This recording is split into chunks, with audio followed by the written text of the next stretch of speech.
authorities blocking their access to the crime scene. I don't care if you're conservative, liberal, or whatever, but you should at least be in favor of conserving evidence in a homicide. And to have to go get an order from a judge to preserve that evidence is extraordinary and should alarm everyone who believes in equal justice under the law. DHS says Peretti tried to obstruct an active law enforcement operation, and Noem says the agent who fired his weapon was afraid for his life. Border Patrol Chief Gregory Bavino says agents are operating under stressful circumstances. Let's think of what those agents were doing on that scene, making a split-second decision. You've had 24 hours to try and armchair quarterback things. That agent had a split second to make a decision. But as the protests rage, several federal sources tell our Bill Malugin they're frustrated with some of the narratives and claims from DHS, and they say they support the mass deportation agenda from the Trump administration, but they have concerns about the way it's being carried out. President Trump telling the Wall Street Journal his administration is reviewing everything about the incident.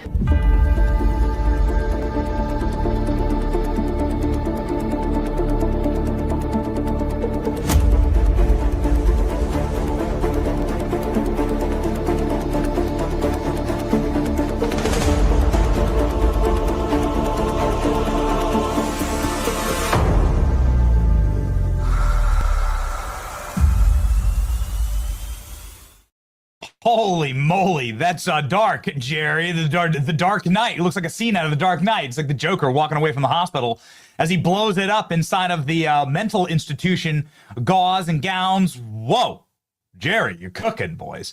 Okay, we are back, ladies and gentlemen. Welcome to the week. It is Monday, January 26, 2026, and the left-wing terrorist networks have been exposed. This is precisely what we assumed was happening. We've been talking about it for weeks. None of this is organic. All of this is centrally planned, and we believe it goes all the way back to the Communist Party of China. We truly do believe that in our very bones. We think that Tim Walz is an owned and operated asset of the Communist Party of China. He honeymooned there.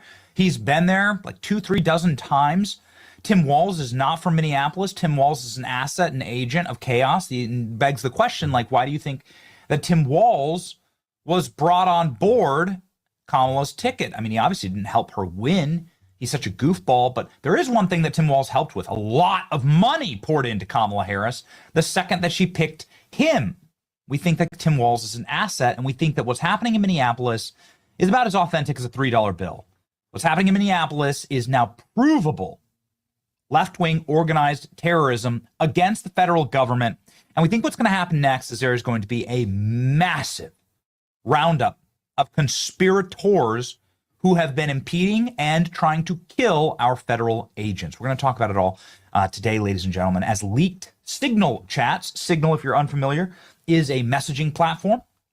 It's a messaging platform that is used often. We use it. Federal agencies use it. You might recall that Pete Hegseth used Signal in order to talk about potential actions, military actions, and so on. And those chats were leaked. Nonetheless, it is supposed to be an encrypted network. It is anything but.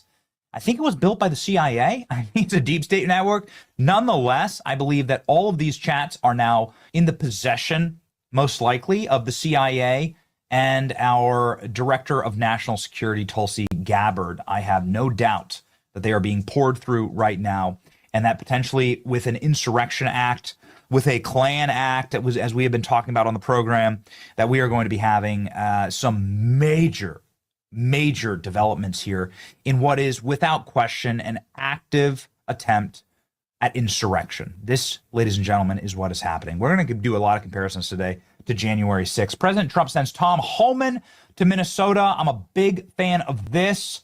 Donald Trump taking what is his absolute and total mob boss skullcracker, Tom Homan, who is beloved by federal agents and beloved by ICE, beloved by Border Patrol, has always had their back cut directly out of the cloth of law enforcement. Tom Homan, skullcracker, heading to Minnesota. That just broke seconds ago. FBI Director Kash Patel will be joining the program live. We are thrilled about this. Thank you, ladies and gentlemen. We have done it. What we are doing here is 100% independent media.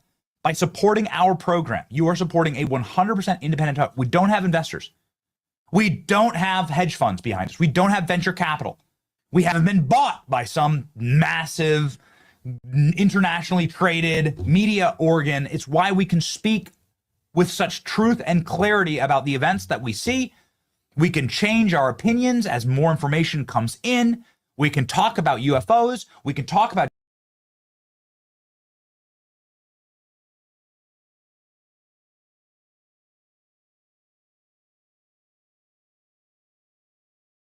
it is an important aspect and element of our programming, and we just thank you for the capacity to now punch at a very high level. We're going to be asking Kash Patel a number of questions. I don't know if it'll be tough, it's tough questions, right? Like it's the questions that we elicited from the audience last night. And we put it up on social media, so we're going to be asking your questions of Kash Patel. Obviously, we will be covering, however, off the top, the chaos in Minnesota. We believe that federal charges should be happening and must happen, in fact, in America's biggest insurrection in our lifetime, which is what's happening in Minnesota. Representative Eli Crane will also be joining the show. He's a Navy SEAL, so he's he's seen insurgencies up close and personal. My name is Benny Johnson, and this is The Benny Show. Masa Chips powers our family. It is something that is present at every meal. It is a delicious chip. It is something that is kind of hard to find, honestly. A little tough to get them in the stores these days because, well, they're just very popular. People try them, and they can't get enough of them. That's because they actually make you feel good. They don't make you feel bloated or gross because they're not like an actual petroleum byproduct. It's food the way food's meant to be. 100% organic. It's just beef tallow, salt, and corn. And that's it. That's the whole chip. That's it. That's all that's in there. Anyway, they're satisfying. They're satiating. Ladies and gentlemen, my very, very picky wife makes sure that we have them locked and loaded for all the kiddos. Whew, man, my sister-in-law is visiting right now, and we have like 10 kids under roof at my house. 10 children under the age of like 7. So we're cooking a lot. Anyway, the Masa chips have gone like hotcakes. Get some for yourself. Give them a try. Go to masachips.com/Benny. Use code Benny for 25% off your first order. Masachips.com. Use code Benny. QR code right here on screen. You can claim them. You can go to your Sprouts Market. There's a Sprouts Market not too far from us. You can pick them up there, too, on the shelf. Okay, let's go. Donald Trump breaking some news seconds ago. Obviously, we're going to cover the deadly shooting in Minneapolis this past weekend. And I also want to cover, obviously, President Trump and his commentary on this. Let's start with the most recent Trump Truth Social that was posted within the hour so that we can see kind of where Trump's head is here, because Trump wants Minneapolis to be brought to heel. We believe that Minneapolis deserves the Insurrection Act. This is why the Insurrection Act exists, and we're going to prove to you beyond a shadow of a doubt on this program that is precisely what is happening. A terroristic, coordinated, funded, foreign insurrection against all federal authority, actually using the power of the state in order to insurrect against peaceful citizens of America and federal law enforcement, and it's gotten deadly, and so it must be crushed now. I want to ask Kash Patel actually about the Insurrection Act. I wonder what he thinks about that. Ladies and gentlemen, please drop your questions for Kash Patel. We have our producers monitoring sentiment in the chat. We will be asking your questions. What tough or otherwise, there is no such thing as a tough question. It's just like questions, right? Everyone can answer questions. The truth shall set you free. President Trump wanting to set Minneapolis free. Minneapolis is a war zone controlled by Marxist terrorists. Here he says, posting on Truth Social, I'm sending Tom Homan to Minnesota tonight. He has not been involved in this area, but he knows and likes many of the people there. Tom is tough. He's fair. He'll report directly to me. Separately, a major investigation is going on with respect to the massive $20 billion plus welfare fraud that has taken place in Minnesota. It's at least partially responsible for the violent organized protest going on in the streets. Additionally, the DOJ and Congress are looking at Congresswoman, quote unquote Congresswoman, I love that he does this, troller commander-in-chief, Congresswoman Ilhan Omar in her swaddling hijab, who left Somalia with nothing and is reportedly worth more than $44 million now. Time will tell, and thank you all for your attention to this matter. We've done a miniature investigation into Ilhan Omar's finances. We'll pop it up later today. She's making millions off a fake winery. There's a winery that just doesn't exist. It's gone, but you're going to be shocked about this. It was sued for fraud, and it's a fraudulent winery. And Ilhan Omar is claiming that that fake winery that isn't real, we can prove to you it's not real. Phone numbers don't work. They haven't posted on social media in 3 years. You can Google map their location. There's nothing there. There's a fake winery that exists like a Somali daycare. It's like a front. And Ilhan Omar is claiming that that's a asset in her portfolio worth $5 million. That's where some of her net worth comes from. It's so fake. It's so creepy. It's incredibly weird. We're going to release that later today. Maybe we should just play it here on the program. The point is that Donald Trump taking these kind of things really seriously. And let's talk about this weekend, because there was a shooting that resulted in a dead left-wing activist. And this is the blurred version of this, in case, it's not horribly graphic, but I don't want to disturb anyone. What you see here is the Sig Sauer firearm that an individual was carrying when he decided to attack ICE agents. And what do I mean by that precisely? Well, listen, I don't know how else to explain this, because it is a tragedy. I don't want people to die. I don't want my fellow Americans to die. We say it all the time on this program. We are a peaceful program. I want all of my fellow Americans, even if they disagree with me, to live in peace. I don't want anybody to be shot in the street. I don't want my fellow Americans to lose their lives. I don't. However, there are activities that you engage in that all but guarantee that a bad outcome is going to happen. Let's go through the list of guaranteed bad outcomes here. And we've just learned that the individual who was shot and killed here by ICE, his name is Alex Peretti. Alex Peretti was part of this terroristic signal chat group that tracks and monitors and is orchestrated by the Minnesota Democrat Party, the leaders of the state of Minnesota, including but not limited to the lieutenant governor who was on these chats, operating these chats. We're going to get into it in just a second, but like the too long didn't read version of this is that there are very well coordinated militia groups that track federal agents, that read their license plates. How do you do that exactly? Well, those aren't publicly available databases. You need to have access to criminal files. You need to have access to databases, national databases of license plates and registrations. You have to be able to have access to a police force in order to run tags with such efficiency as this group was showing. You have to have access to the governor himself, which the group does, and the lieutenant governor who was allegedly on the group chats. This is why many Democrat activists are saying they're going to flee the state and potentially flee the country now. Because what this will prove demonstrably is that this isn't some organic protest. This is coordinated militia and military insurrection activity run by the state of Minnesota in order to attack the federal government and get federal agents killed. That's what is happening right now. There is nothing organic about this. It is orders from the top. It is a communist revolution, and that revolution must be crushed. Now, this is what happened.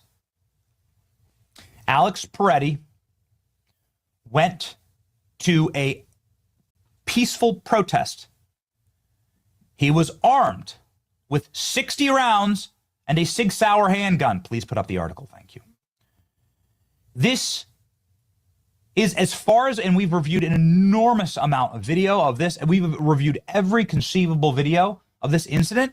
And I want to be very clear about what happened, because the left is saying that it's just an execution and that these Border Patrol agents just straight up killed a guy in the street for nothing. The right is saying, some on the right are saying that Alex Peretti went there in order to commit mass murder. I don't think that's true either. I'm going to take this, given all of the available evidence, and we're going to give you a picture of precisely what happened and why this was a bad shoot, but why there are going to be absolutely no charges here, because given the circumstances, all of these federal agents are going to be given the benefit of the doubt by a judge and jury, I think even in Minneapolis. Here we go. If there is, such a thing. So Alex Peretti was at his peaceful protest with a fully locked and loaded firearm. It's a strange thing to do. He was also hounding federal agents, given this signal chat. He was on these signal chats. He was engaging and orchestrating in this signal chat in order to disrupt federal law enforcement. He was there as an agitator. That is just simply a matter of fact. I've been to many protests. I don't go armed. I go to big events, right? And I go to events where things might get out of hand. You don't go armed to these things if you're there as a peaceful protester. It's a bad idea, but it's a far worse idea to go get in a confrontation with law enforcement while armed. Listen, man, I'm a Second Amendment absolutist. I have firearms sitting on the wall in my studio. You can go ahead and see them.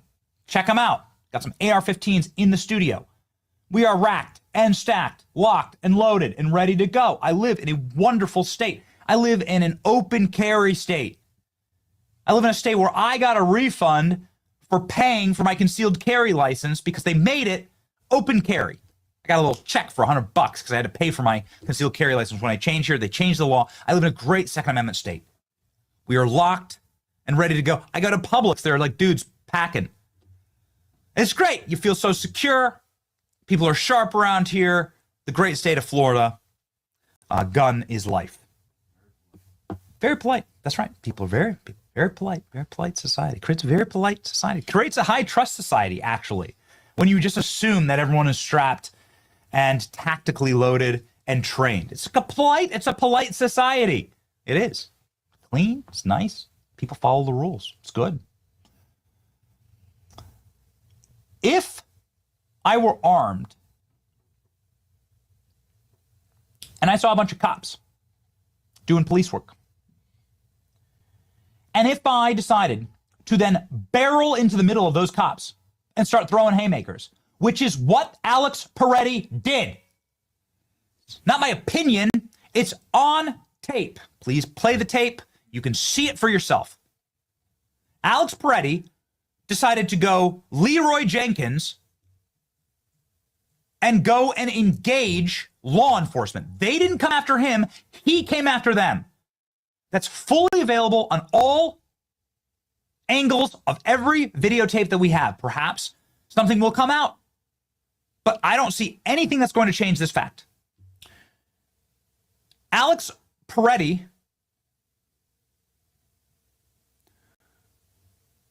resisted arrest. Alex Peretti fought law enforcement. Instead of simply getting arrested, facing the charges, going peacefully, he fought. Again, that is a massive mistake. The tussle went on for at least a minute, you can see in the tape. Then one of the agents yelled, "He's got a gun," which is true.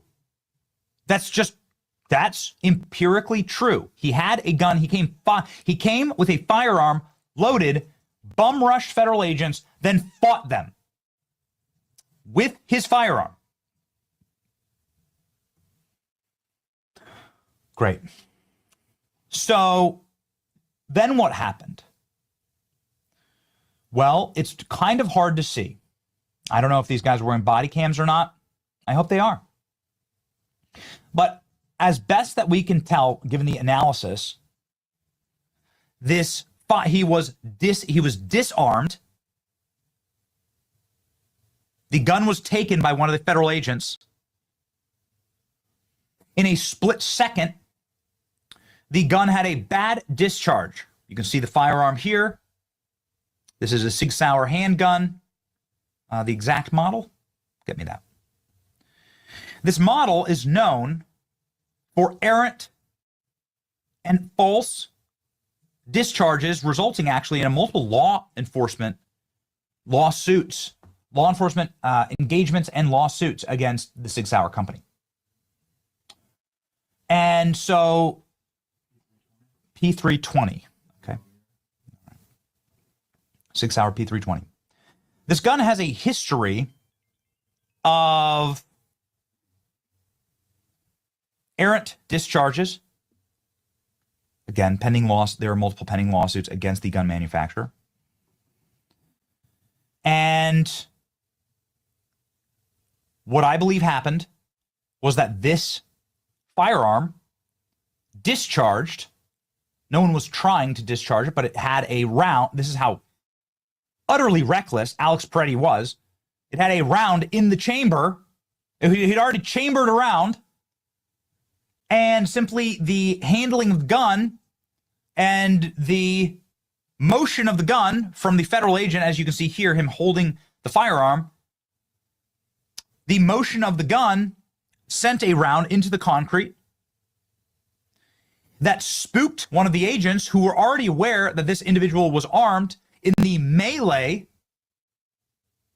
one of the agents believed that this round was being fired in aggression by Alex Peretti. And why wouldn't you? The entire sequence took 5 seconds from errant discharge to the agent firing what he believed was defensive shots when this left-wing agitator who was already behaving violently, resisting arrest, bum rushed the federal agents. And this federal agent, this Border Patrol agent, believed that he was now being fired upon. So your training says, once you're there, you have to eliminate the threat. I can think of 20 to 30 to maybe 100 different things that Alex Peretti and Renee Good and all of the rest of them could have done to have prevented a tragedy like this. Here's a good example. Renee Good. When federal agents say, get out of your car, get out of your damn car. Don't resist arrest and don't try to vehicularly homicide a federal agent. After Renee Good hit a federal agent, sending him to the hospital with internal injuries and bleeding, she was shot and she died. Alex Peretti, after bum rushing federal agents and fighting them with a loaded fire, we know it's loaded, we know there was a round in the chamber because of the errant discharge. He was one pull away from firing that weapon. Did he run at the officers with the weapon drawn, trying to shoot as many of them as possible? No, that is not true. The evidence doesn't show that. But is every single decision he's making up to the point of his death some of the almost guaranteeing that there is going to be a bad outcome here? Yes. Is he stoked on and put in this situation because he is part of a militia group chat, a left-wing terroristic group chat run by the leaders of the state of Minnesota? The Lieutenant Governor Flanagan and Tim Walz? Yes, there are major connections there. Yes. Yes. And so was Renee Good. They were both part of this Signal group chat that is intended to get them killed. And I'm saying that they made those choices to engage with federal law enforcement in a way that is so reckless and so endangering that federal law enforcement has no choice but to eliminate a threat on their lives. And so this is what you would call a bad shoot in law enforcement. Given all of the evidence, there's no way that anyone would ever be prosecuted for this, that anybody would ever face consequences of this, because in what you would call the fog of war, given all of the evidence, what is the agent supposed to do? There's a gun, here's a guy violently attacking us, you hear the gun discharge, you have to eliminate the threat. You have to assume that he's firing upon you. Again, these agents don't have the luxury of super slow-mo, 4K, evidentiary footage filmed from 5 different angles. They have to make this decision in a split second. It's either their lives or the lives of every agent around them or the man who's violently attacking you. And Alex Peretti was violently resisting arrest. That's just a matter of fact. That is what all of the evidence shows. I think it's a tragedy. I don't like it. It's being weaponized now by the left. I wish it hadn't happened. But let's remind ourselves what's actually happening here. You know, who are these people fighting for? It's kind of amazing that this is what all the left is talking about. They refuse to talk about Ashley Babbitt. You know, Ashley Babbitt wasn't armed. Alex Peretti was armed. Ashley Babbitt didn't have a firearm. She didn't have a gun. She didn't have a knife. She didn't have anything. They weren't able to find a single firearm on any of the January 6ers. All of these individuals went unarmed into the United States Capitol, and they were being treated far worse than this actual insurrection. The left didn't cry a single tear for Ashley Babbitt. In fact, the man who executed Ashley Babbitt, his name is Michael Byrd, he was let off scot-free. He was allowed to ride. Michael Byrd killed Ashley Babbitt in cold blood without warning. Ashley Babbitt is a U.S. military veteran. She's a peaceful protester. I think you could argue if she has any crime, is that she got caught up in the moment, went into the Capitol. Okay. Thousands of people did. They've been pardoned. Ashley Babbitt was murdered in cold blood, unarmed, without warning, by a federal officer. And the left didn't cry a single tear. They didn't care. They made fun of her. It's amazing. Charlie Kirk is killed. He's a generational leader. A man who would have been the future president of the United States, I believe truly in my bones, shot and murdered by a left-wing transgender, and no businesses have to be boarded up. There are no riots. Nobody burned down any cities. In fact, conservatives got together and just prayed inside of a big stadium. This was our response. There is a difference. There is a definitional difference to the sides and what is happening right now. One of them is completely set on tearing, burning, ripping, and killing their way through the country. In defense of what? You need to ask this question. I want to put up some of the people I know. I saw Klein, you loading it up. Some of the Americans who've been slaughtered by criminal aliens. Okay, let's put up some of the photos. I mean, we have a giant list.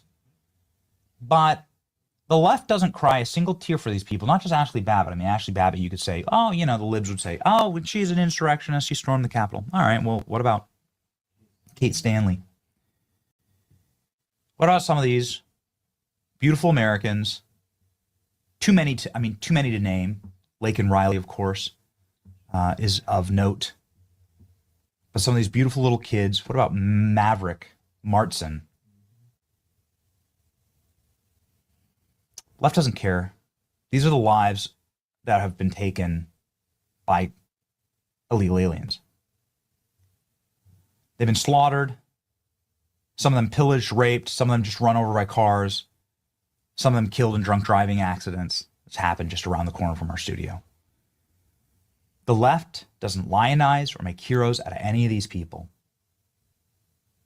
They're doing their damnedest in order to make heroes out of actual insurrectionists, left-wing terrorists. The left didn't even want to say the name of Laken Riley. She was assaulted, strangled to death, and then bludgeoned with a rock. In a far more gruesome murder than anything you've seen anywhere out of Minneapolis. And the left doesn't even want to say their name. In fact, you know, it's what makes me want to declare martial law and the Insurrection Act in Minneapolis. These people are fighting in order to keep the killer of Laken Riley in our country. They want more of them. That's who they're defending. They're defending the murderers, the rapists. That's how far we've sunk in this dialogue. So no, they deserve no quarter. They deserve no sympathy. I don't want my fellow Americans to die. But that is why we need to uncover these networks that are facilitating all of this. They are part of an evil, terroristic network run by the highest levels of the Minnesota governing elite. Ladies and gentlemen, the man who exposed it all, Cam Higbee, is hopping on our show in just a moment. We're excited to have him. So that's my take on all of this. You know, I saw Bill Clinton and Barack Obama. They really think that they have the momentum here. They really think that they can manipulate all of this. I call BS. You need to say it and state it clearly. These people didn't care about Ashley Babbitt. They care not about do you have that Grok list? I mean, let's just go through. Are there thousands of people? There's definitely tens of thousands of Americans who have been killed by criminal aliens in our nation. Yeah, thousands and thousands of homicides. The left never marches for these people. They don't care about these people. They want them dead. The reason why Alex Preddy and Renee Good are dead is that they were fighting in part on behalf, they were fighting federal agents violently because that's what they were doing. That's what a resisting arrest is. Especially if you have a loaded firearm or if you're driving a vehicle, if you're punching the gas and driving your vehicle into federal agents. You're violently resisting arrest, attempted murder, in the case of Renee Good, and you're fighting on behalf, they're doing this on behalf of the murderers and rapists. It's indefensible.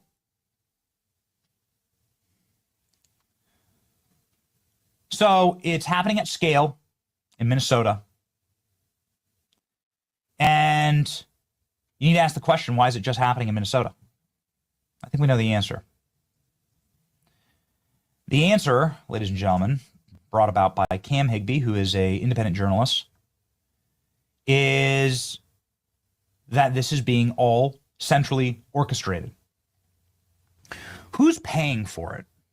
Who's behind it? I think there needs to be a massive, wide-scale federal investigation in order to confirm what is happening and who is truly behind this. But let me just say where my instinct goes here. Tim Walz is one of the single most compromised assets of the Communist Party of China. There's a reason why he got the nod to be vice president from Kamala Harris, and suddenly billions of dollars starts pouring in. More money raised when Tim Walz was selected than any other vice president in history. I think some of it, obviously, is Somali fraud. I think some of it is the Marxist playbook at hand and in operation in our country. What do I mean by that? If you go back to Marxist thought and then modernist Marxist thought, which would be Cloward Piven.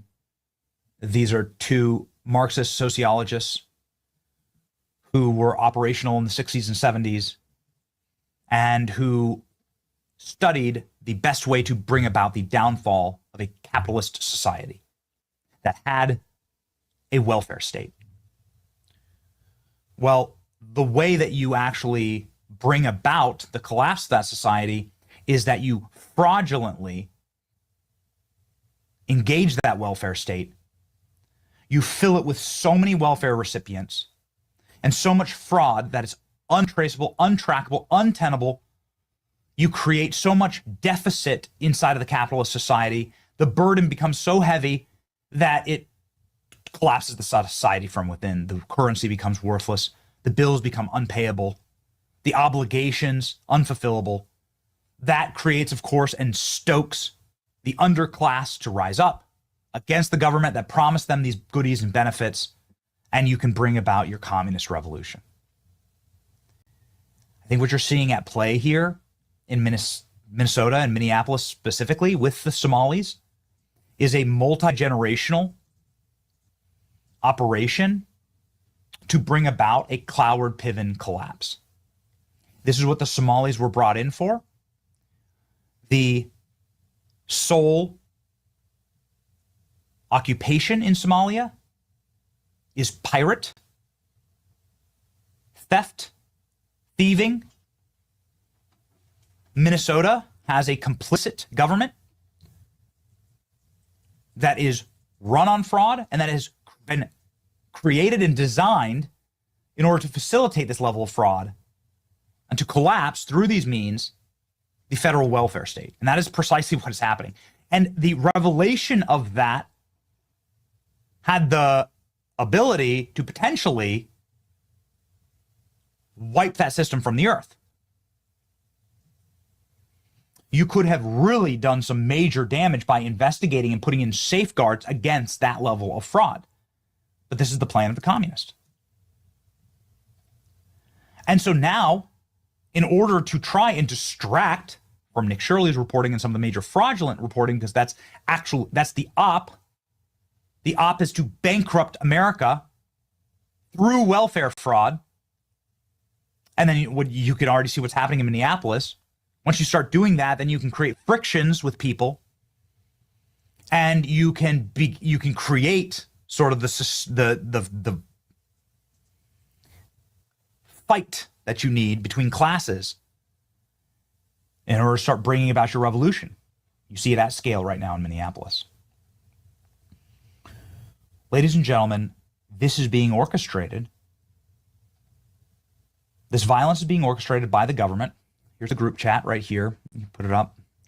Cam's reporting shows that there is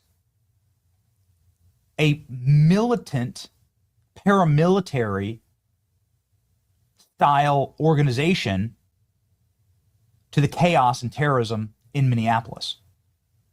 That's happening on a state level. That state agencies are involved, potentially law enforcement is involved, potentially the National Guard is involved. The governor's office is certainly involved. And all of this is done in order to protect the key operation, which is the fraud. They need to distract from it. They need soldiers to die. They need people to get killed. They need to have chaos and collapse, autonomous zones, and buildings burn. They must have it as a distraction mechanism from the actual op. So they're running a true insurrection against the federal government. Proven here, ladies and gentlemen, by Cam's reporting. Let's say, we got Cam on? Okay. I want to get through some of this reporting, and let's just blast through it. I thought Cam. Okay, I need Cam on. Thank you. I need Cam on. Okay, I want to just rip through some of this reporting. Are you ready, Klein? Let's go. You got all this loaded? So I want to set everything up. So this is a complicated web. We have the reporter on. The reporter who broke this story will hop on here in just a second. His name's Cam Hegby. But I want to get through what has been revealed, the top line of what has been revealed in these signal chats. Okay. What has been revealed is that very close allies and agents of the Minnesota architecture and infrastructure, power infrastructure, have locked in and are operationally giving service and state resources to these chats. These chats tell left-wing agitators where ICE is, tracking them, stopping them from enforcing the laws of America, following them, stalking them, training left-wing agitators in shifts. It is extremely sophisticated. You have units and wards, almost like a war zone, that are blocked off, spotters everywhere. People that knew that James O'Keefe is pretty good at being undercover was in Minneapolis. They were tracking James's license plate and sending James death threats in real time as to where James was. And James is one of the best investigative reporters on earth. Ladies and gentlemen, this group chat has been exposed, and they were engaging in such insurrectionist and illegal activity, as we have said many times, the KKK Act, conspiracy against rights. You're not allowed to conspire in order to interfere or rob your fellow Americans of their civil liberties, which is precisely what this group is doing. Now, some of the organizers are saying that they're going to flee to Cuba. They're so completely and totally effed. Good. I have contacts in Cuba. We need to flee. Minnesota insurrectionist signal members panic, saying Flanagan, this would be the lieutenant governor who was on these chats, has been exposed. We need to leave the state. I have contacts in Cuba. Perhaps we should just leave. This is this is why we say this is an international Marxist revolution. Again, do not forget that Tim Walz has direct ties to the Communist Party of China, that Tim Walz is somebody who honeymooned in communist China and has visited communist China dozens of times since being governor. Tim Walz is a Chinese asset, and you can see here in this picture of Tim Walz, he even has the haircut of Mao Zedong. There you go. I can't get over that. He literally does have Mao Zedong's haircut. Here we go. They're reading plates. How are you reading license plates in real time and getting real-time license plate data without the assistance of law enforcement? They're using the police to do this.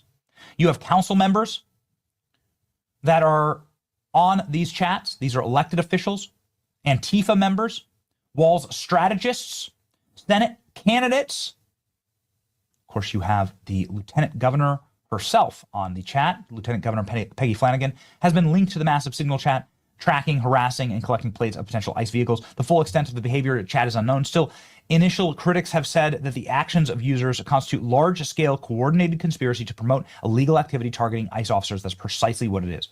The revelation of Flanagan's presence, along with the activity in the chat, would constitute a massive legal scandal for the Walz administration.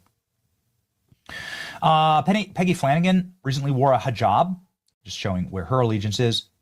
Obviously, Alex Peretti was inside of these chats as well. So were other reporters. You can see here, NPR reporters and Reuters reporters. This is a full coordinated effort with the media. We do believe that the CIA and DNI, the CIA built Signal, potentially have all of these logs and are actively conducting warrantless investigations into this active terrorist organization. They've said it in their own words. We are all effed. Ryder Signal chat was exposed after their internal plans targeting ICE agents. Now they're in panic and talking about fleeing the country. Multiple talks about fleeing the country, ladies and gentlemen. So let's go ahead and talk to the man himself. The man who broke this story in one of the most important acts of journalism in my lifetime or yours, because it may have the capacity. This may well bring down one of the largest networked left-wing terrorist organizations in the country. Something we've been asking for since Charlie's death, since the riots of 2020, since BLM. Well, now BLM activists are being charged with the KKK Act, and we hope there's going to be a lot more of that. Please welcome independent journalist Cam Higbee to the show.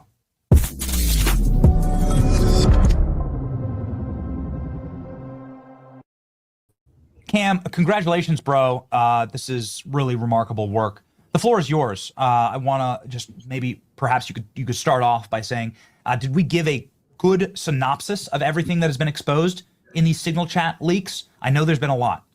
Yeah, there has been a lot, and I think you gave a pretty good synopsis. I've been pretty clear with my audience. I've been on the leaking massive amounts of information side, less than the identifying people in the chat side. I don't have the strongest confidence ever that Peggy Flanagan was in it, but I do have very strong confidence that Alex Preddy was in it because he was identified as being in it by several members of the network as well as his neighbor. Not only that, he was engaging in the exact tactics they teach you to engage in inside these signal chats. Same thing with Renee Nicole Good. She was also engaging in the exact same topics or tactics. And here's the other issue is that so all of these incidents, these shootings, the clashes with DHS or federal law enforcement officers in general are not happening at the federal building so much anymore. They're happening at intersections. How do you know that federal law enforcement are at these intersections? You're in the signal chats.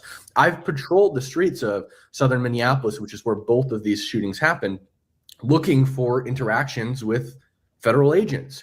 You can't find them unless you're in these signal chats. Once I joined the signal chats, I was able to track them like that. They call out the intersection, I go to the intersection. There's a federal agent, and here's a bunch of protesters surrounding that person. I was in the signal chat for several days before I felt an overwhelming obligation to make the public aware of what was happening. Like you said, there were a lot of other reporters inside the chats, and I just wonder why there wasn't a feeling of obligation from mainstream reporters to leak this. Reuters, who I think people have identified, and again, I'm not saying with 100% certainty that they were in there because I just haven't had time to look into all the names yet. I've just been doing info drops. There was a Reuters car behind us. I think for 2 days, they had a Reuters printout in their windshield right behind us, especially when we were, when I was following a bunch of protesters that were following Greg Bovino around. They dumped a bag of chips on him. He had to deploy that green tear gas. Everybody saw that video. That was that day. There was a Reuters car right behind us, and we were right behind the convoy. So that's what's going on. And the signal chats did get nuked as a result of my reporting. They completely wiped the signal chats, but they've restarted. This is live right now. There they are, calling out license plates and intersections as we speak. So wait a second. This can't be legal because what you're doing is you're engaging in collusion against federal law enforcement. You're obviously getting people put in harm's way. You're threatening the lives of these federal agents. Who knows what else are on these chats? So I have two follow-up questions for you, Cam. One, have you sent any of these chats to federal authorities? Do you believe that the FBI or DNI, CIA, or anybody is in potentially control of these chats, that they have been notified? Have you done any of that? And then there's an active effort to relay my information to federal investigative organization. I haven't gotten too far with that yet just because of busyness on both sides, their side and my side. So we're working on it. But here's the other thing is that these people get arrested all the time. I mean, there was thousands before the network got nuked at about half capacity, maybe less now, as far as like numbers of people in the signal chats. There were thousands before. And not only that, there would be so every day they'd launch a new chat. So every chat is dated. At the end of the day, they delete the chat. As soon as the new chat would drop, maxed out immediately. And people would cycle in and out all day. So there's more than 1,000 people. 1,000 is the max, but they cycle in and out. So there's more than that in each zone. I can't express that enough. You've got a zone for the north, the south, downtown, Whittier Park, et cetera, et cetera. There are so many chats and they're all maxed out. So the network was gigantic. So somebody had to have gotten arrested with this on their phone. So I would hope that federal organizations had access to these chats before even I did.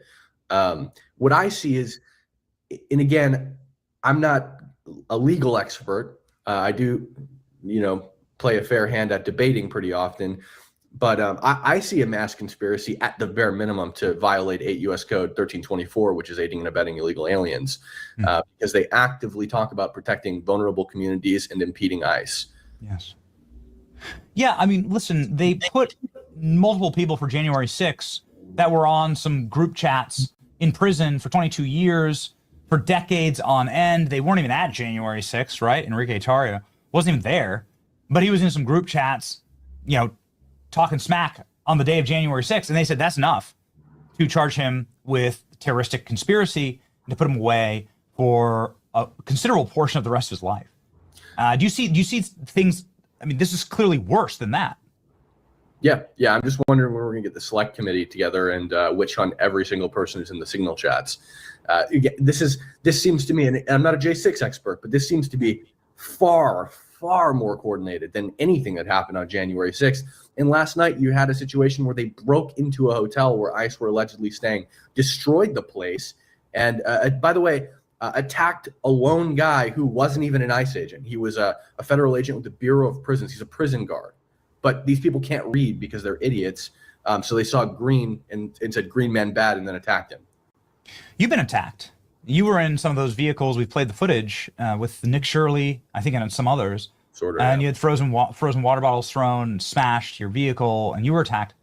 Do you think that this chat was being used in order to facilitate your attack? And how much in threat are you in the streets of Minneapolis, Cam? I think that attack was. I think that their presence there was probably coordinated by the chats. I think that they might have identified me through the chats, and then things escalated from there in person, and the attack happened. I think that I have a massive target on my back now. They're posting photos of me undercover on Blue Sky everywhere. And to be clear, I've been out in the streets every single day since I leaked Signalgate. But there is a massive target on my back. I've gotten people telling me that because I leaked the Signal chat, it's personal and they're going to kill me and put a bullet in my head. I was getting chased down, and people were threatening me that they had a gun on them and they were going to shoot me even before I leaked the Signal chat, following the Jeep attack. Luckily, I had a security guard with me, and he handled the situation very well through Brandon Tatum's Black Line Guardian Fund. But it is just monumentous. And I don't know how nothing is going to get done about this. Something has to get done about this. It is conspiring to impede federal law at the very least, and massively attack federal agents at the most. They're very careful in the unvetted chats, and I'm not in the vetted chats. That's like the inner circle. Don't do violence, right? But then they show up and they do violence. So you're telling people not to do violence. It's very obvious. They're all on the same page that they're doing violence. They're throwing things at agents. They're attacking agents. They're de-arresting, which is what happened when Alex Preddy got killed. He was de-arresting somebody. Well, yeah, that's right. I mean, I guess I want to just and we only have a minute left here, Cam, but I wanted to ask, what's your take on Alex Preddy? It seems really ill-advised to go run into a group of federal agents, fight them if you have a loaded firearm that clearly had a round in the chamber, and then to resist arrest. And Alex Preddy, you said, was part of these Signal chats. You believe that he was being pushed into this role? Do you think that he was ordered to go here by this militant chat? Yeah, they don't. The issue is they don't give individual orders. They just say, we need people here now, like everybody come, and then everybody shows up and they do whatever they're going to do. I will be honest with you, because I've been so entrenched in Signalgate and I've been on the ground, pretty much every moment has been spent on either Signalgate or on the ground reporting undercover. So I haven't had a lot of time to do the replays of the Alex Preddy shooting and come to a solid opinion on whether or not I think that it was a good shoot or not. But definitely not well advised to violate the law, first of all, by something to de-arrest somebody, assault federal agents while you have a loaded gun on you. And here's the thing that people don't realize too is it's typically a modifier if you're committing a felony with a firearm. And I'm not exactly sure if this is a felony or not. And also, like, when committing a felony, life insurance doesn't cover you. This is not just a normal day carrying a firearm. You're committing a crime actively. Yes, that's right. Very quickly here, we have the FBI Director, Kash Patel, coming up on the program in just a moment. What would be your request to him, Cam, given the fact that you've broken this massive story? What would you like for the FBI to do? They are the #1 investigative body in the world. Please. I hope that the Signal chats are investigated. I hope that we individually prosecute each person who is involved in directly impeding federal law. I want to see a witch hunt, January 6th style. When Biden was president, we arrested everybody high-ranking politicians, any government official who's in this chat, whether they're on the Minneapolis City Council, whether they're a state representative, whether they're in Congress, I don't care, need to be held accountable. Again, I'm not a legal expert, but there's not a chance there aren't crimes committed here. Yes. This is the best that we could ask for is something that we have been banging our fists on the table for a long time. None of this is organic. None of this is just because people are angry. You saw it with BLM. And I know that you were covering those riots, and you've been covering riots and been doing incredible street reporting and on-the-ground reporting. And you've seen it yourself. I mean, just last night, the autonomous zone, suddenly all this material support shows up. Suddenly all these hand warmers and food, and it's thousands and thousands of dollars. This is clearly a coordinated infrastructure, and we'd like for the feds to take a crack at trying to get rid of this infrastructure the way that they approach the mob or other or cartels or other terrorist networks, right? Absolutely, 100%. And again, they're still doing it. They're still doing it. Wait, you want to see something real cool? Please, real fast. All right, real fast. This is dispatch. Sorry, I just switched. M3 was driving. I just dropped him off, and I am in the North Loop commuting back to Hawthorne shortly. Okay, thank you. Last person I want to check in with is Maria R. Can you tell me where you're at and what's going on? Wow. That's live dispatch call. So that's them live coordinating where ICE is? Right now. Yeah, that's them right now looking for ICE. Unbelievable. Yep. Those are just live crimes happening right now in the program. Cam, everybody follow Cam Higbee. He's got hundreds of thousands of followers, close to 500,000 followers here on X. He's just one of the all-time greatest independent journalists who's fearless and who's out there on the front lines and telling the true story. Everybody pour in and give Cam a follow. Support his security also with the Blackline Fund and make sure that Cam can continue doing what he's doing because it's, well, quite frankly, the most important reporting in the country. While other reporters are coordinating with the terrorists on the group chat, Cam's actually doing real reporting. Isn't that something? Amazing. Thanks for having me, Benny. Well done, Cam. Thank you.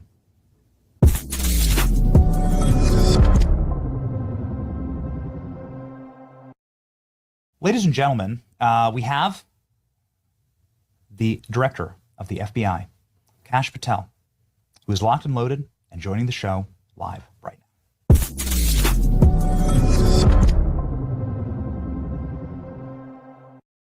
Kash, welcome back to the program. It's our absolute honor to have you. Boy, it feels you were on the show so much before becoming FBI director. It's just great to have you back, man.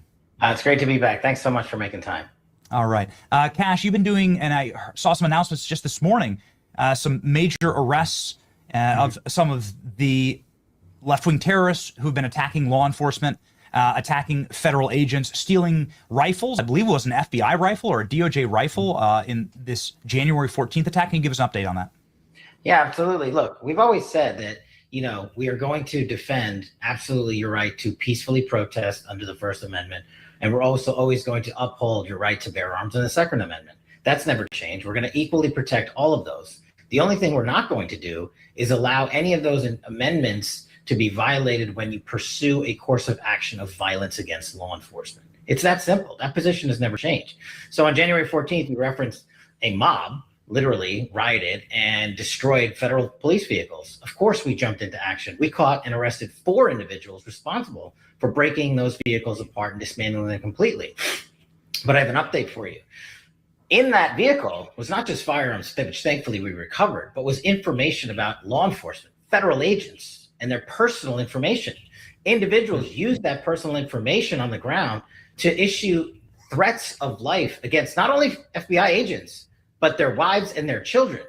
So just last night, the FBI arrested one of the individuals responsible for making those threats to federal law enforcement. And we're going to have more arrests on that same matter today and tomorrow. We're not done. And that's the distinction. You want to go out there and peacefully protest, have at it. You want to go out there and use your Second Amendment right to bear arms? Okay, no problem. But look at the situation in Minnesota. This is not something that just happened overnight. They've been rioting recklessly, destroying federal vehicles, ramming federal agents, literally hitting them, striking them, and as you just highlighted, using coordinated attacks to threaten their families. None of that is lawful, and none of that will be tolerated. You do not get to touch law enforcement. And we've got also investigations ongoing into the funding of this. We've made actual substantial progress. I just can't publicize it yet, but we've actually found groups and individuals responsible for funding it because it's not happening organically. This is incredible to hear, and this has now been exposed with some of these Signal chat leaks. The independent journalist who had done the exposing was just on right before you and wanted to ask about this. He says that he has submitted some of the information that was available. There are top-level leaders inside of the political infrastructure of Minnesota who are on these chats, and obviously you can't conspire in order to attack federal agents. This is something that is at scale.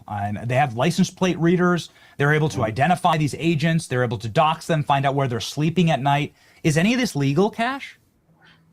That's exactly what we're investigating. Look, again, the First Amendment, you want to go peacefully, protest, do it. You want to bring your firearm under the law, you're allowed to bring it as long as you don't incite violence and or commit another crime in doing so. What we're asking people to do, what I'm asking people to do is on the ground in Minnesota is, why would you bring a firearm in a situation that is so volatile right now, where so many arrests have been made, where so many people are coordinating to attack and expose federal law enforcement officers? That is just not smart. It is just not going to lead to a good scenario. And so we need everybody to tamp down, obviously, on that side. But you're right. Some of the best reporting has been through you. And I think Mr. Higbee was just on before I was, and other individuals. Just so you guys know, we look at all this stuff. As soon as Higbee put that post out, I opened an investigation on it. Just like any other case, when we say, hey, quote unquote, there was an attack in downtown Seattle. Does the public have information? We, the FBI, are looking to the public for information on these events. We immediately opened up that investigation because that sort of Signal chat being coordinated with individuals, not just locally in Minnesota, but maybe even around the country. If that leads to a break in the federal statute or a violation of some law, then we are going to arrest people. You cannot create a scenario that illegally entraps and puts law enforcement in harm's way. Now, we will balance the First and Second Amendment constantly, but we have to let the community know that we will not tolerate acts of violence and an escalation and a violation of the federal code. There has to be a break point, and you've seen it broken in Minneapolis time and time again. Okay, so this is breaking news. So you and the FBI and perhaps other intelligence agencies are fully aware of this coordinated effort to attack federal law enforcement, to impede them and potentially insurrect. And so there is now an open investigation into these chats and into this coordinated network. Yeah, because some of them are fleeing. Some of them are very scared now. You can see their chats. They're very, very worried now that they have been exposed. Well, they should be. If they broke the law, you should be worried. It's that simple. If you didn't break the law, there's really nothing to worry about on that front. And so, we're going to continue, as I've said from day one, we will protect law enforcement. We will make sure they have the security and safety to do their jobs. We will also ensure that civilians have the ultimate protection of the First and Second Amendment. But it is my job to adjudicate the difference when there is a breaking of federal statute or state law in the furtherance of a crime or violence against law enforcement officers. And that's when we step in. This is something that has been such a relief for us last week to see some arrests of violent agitators who attacked a church, and they were BLM associated. Some of them arrested 3 people. That's right. And many people said, well, wait a second, going back to the riots of 2020, that this was clearly not something that was organic. This is obviously a coordinated effort in order to engage in terroristic acts, burn down cities, attack people and law enforcement, and that led to a lot of deaths. It was horrible. And so many people called for a more aggressive approach to that. Can you give us an update? Because we saw now in the filings, the federal filings, we finally were able to see all the data. They were preventing children from leaving Sunday school. They were attacking children inside of this church, Cash. What's the update on this? Look, what we did was we utilized the federal statute, the FACE Act. The FACE Act strictly prohibits the lawful practice of freedom of speech. You cannot impede that. You cannot walk into a religious institution and say, you don't have that right anymore. People want to scream about the Second Amendment and the First Amendment. Well, let's not forget about the religious freedom. It's equally applied in these scenarios. And you do not get to go into a church and impede an individual's right to worship freely and safely. And so we, the FBI, did make multiple arrests for FACE Act violations because that's what's on the books. Most people just want to read the first part of the FACE Act relating to abortion in clinics, but there's a second part of that statute that Congress wrote and passed into law, which strictly prohibits the impediment of the practice of religious freedoms inside houses of worship. I mean, I'm paraphrasing, but you get what I'm saying, that there's another part of the legislation and we used it. Cash, we have covered how there has been not only any assistance by Democrat leaders and political leaders in Minnesota, Tim Walz and Peggy Flanagan, the lieutenant governor, the police chief. There seems to be actual impediments that they are utilizing their local law enforcement in order to fight the feds, to stop the feds from engaging in federal law enforcement, from enacting federal law. And now you're seeing Bill Clinton and Barack Obama jump in and try and take some of the chaos and utilize it for political gain. It's extremely dark. It's quite sick. What is your message to these political leaders? Look, our message is the same. And Benny, I think you saw what we publicized over the holidays, whether it's in Minnesota, Seattle, LA, Chicago. We went to these congressional elected leaders because they represent about 750,000 people per seat, excuse me. And we said, hey, we've had a historic year in reducing crime across the country thanks to President Trump's brilliant leadership and thanks to President Trump's resourcing of federal law enforcement. I mean, literally, we dropped the murder rate coast to coast 20%. And we put up slides in each individual district, to include Minnesota, to say we're reducing homicides, we're reducing children being raped, we're reducing the amount of narcotics by historic numbers that are flooding your streets. Do you want to help?